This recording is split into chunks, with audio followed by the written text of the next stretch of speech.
ഇപ്പോൾ commodore G Prakash കൂടെ നമ്മോടൊപ്പം ചേരുന്നുണ്ട്. സർ നമസ്കാരം. ഈ ദിവസം എന്ന് പറയുന്നത് ഡിസംബർ 4 എന്ന് പറയുമ്പോൾ ഇന്ത്യയെ സംബന്ധിച്ചിടത്തോളം വിജയക്കൊടി പാറിച്ച ഒരു ധീരഗാഥ എന്ന് തന്നെ പറയേണ്ട ഒരു ദിവസമാണ്. ആ ദിവസമാണ് ഇപ്പോൾ കേരളത്തെ സംബന്ധിച്ചൊരു അഭിമാനം കൂടെ ആവുകയാണ്. സാധാരണ ജനങ്ങളിലേക്ക് ഇറങ്ങി ഈ ആഘോഷം നടത്തുമ്പോൾ മൂന്നാമത്തെ സംസ്ഥാനമായി മാറുകയാണ് കേരളം. നമസ്കാരം പ്രേക്ഷകർക്ക് നമസ്കാരം. അതെ, താങ്കൾ പറഞ്ഞ പോലെ നേവി ഡേ എന്ന് പറഞ്ഞാൽ നമ്മുടെ ഇന്ത്യയുടെ ചരിത്രത്തിലെ സ്വാതന്ത്ര്യം കഴിഞ്ഞുള്ള ചരിത്രത്തിലെ ഒരു ഇമ്പോർട്ടന്റ് ദിവസമാണ്.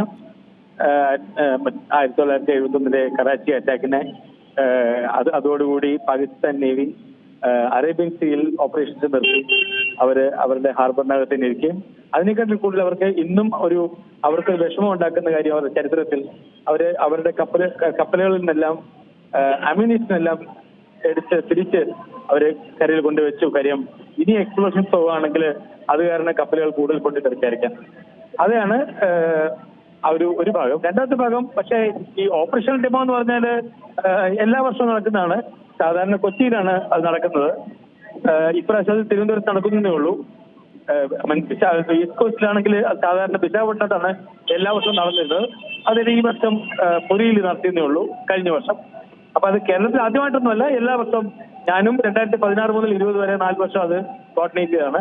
അപ്പൊ ഇത് തിരുവനന്തപുരത്ത് നടക്കുന്നത് ഒരു പുതിയ അനുഭവമാണ്. ജനങ്ങളത് അതിനെ സ്വീകരിക്കുമെന്ന് ഞാൻ തീർച്ചയായിട്ടും വിശ്വസിക്കുന്നു. അതെ, ഈ രണ്ടാം ലോക മഹായുദ്ധത്തിന് ശേഷം നടന്ന ഏറ്റവും വലിയ ഒരു നാവിക ആക്രമണമൊക്കെ ആയിട്ടാണല്ലോ ഈ ഓപ്പറേഷൻ ട്രൈഡന്റിനെ കാണുന്നത്. അതെ, സെക്കൻഡ് വേൾഡ് വാർ കഴിഞ്ഞിട്ട് പിന്നെ ലോകത്ത് വലിയ അങ്ങനത്തെ ഓപ്പറേഷൻസ് ഉണ്ടായിട്ടില്ല. പക്ഷെ ഏറ്റവും വലിയ നാവിക യുദ്ധം എന്ന് പറയുന്നത് ശരിക്കും ഫോക്ലൻഡ്സ് യുദ്ധമാണ്. 1982 ബ്രിട്ടൻ 8000 മൈൽ ദൂരെ പോയിട്ട് ഫോക്ലൻഡ്സിനെ തിരിച്ചു പിടിച്ചതാണ് ഏറ്റവും വലിയ ശരിയായ കടലിലെ യുദ്ധം. അത് കടലിൽ മാത്രം പറ്റിയതാണ്. അത് കാരണം 1971 നമ്മളുടെ യുദ്ധമൊട്ടും കുറയുന്നില്ല. അത് രണ്ട് വശത്തും ബംഗാളിലും അറേബ്യൻ സീയിലും ഒരേ സമയം നടന്നതാണ് ഓപ്പറേഷൻസ്. ശരിക്കും പറയുകയാണെങ്കിൽ ക്ലാസിക്കൽ നേവൽ ഓപ്പറേഷൻസിൽ രണ്ട് ഭാഗങ്ങളുണ്ട്. സീ കൺട്രോൾ എന്ന് പറയും, സീ ഡിനയൽ എന്ന് പറയും. സീ കൺട്രോൾ എന്ന് പറഞ്ഞാൽ നമ്മൾ കടലിന്റെ ഫുൾ കൺട്രോൾ എടുക്കുകയാണ്, എനിമിക്ക് ഒന്നും ചെയ്യാൻ പറ്റാത്ത രീതിയിൽ. അതായിരുന്നു നമ്മൾ ബേ ഓഫ് ബംഗാളിൽ ചെയ്തത്. അത് കാരണമാണ് അവസരം പാകിസ്ഥാനികൾക്ക് 93,000 പേർക്ക് കീഴടങ്ങേണ്ടി വന്നത്. അതേസമയം മറ്റു സ്ഥലത്ത് നമ്മൾ ചെയ്തത്, അതായത് അറേബ്യൻ സീ നമ്മൾ ചെയ്തത് സീ ഡിനയലാണ്. അതായത് അവർക്ക് ഉപയോഗിക്കാൻ പറ്റാത്ത രീതിയിലാക്കി. അപ്പോ അത് കാരണം അവരുടെ നേവിക്ക് പുറത്തിറങ്ങാനും പറ്റിയില്ല.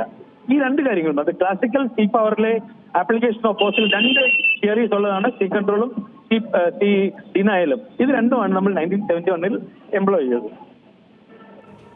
ശരി, വളരെയധികം നന്ദി ശ്രീ ജി പ്രകാശ് ഈ ഒരു ഘട്ടത്തിൽ പ്രതികരിച്ചതിന്.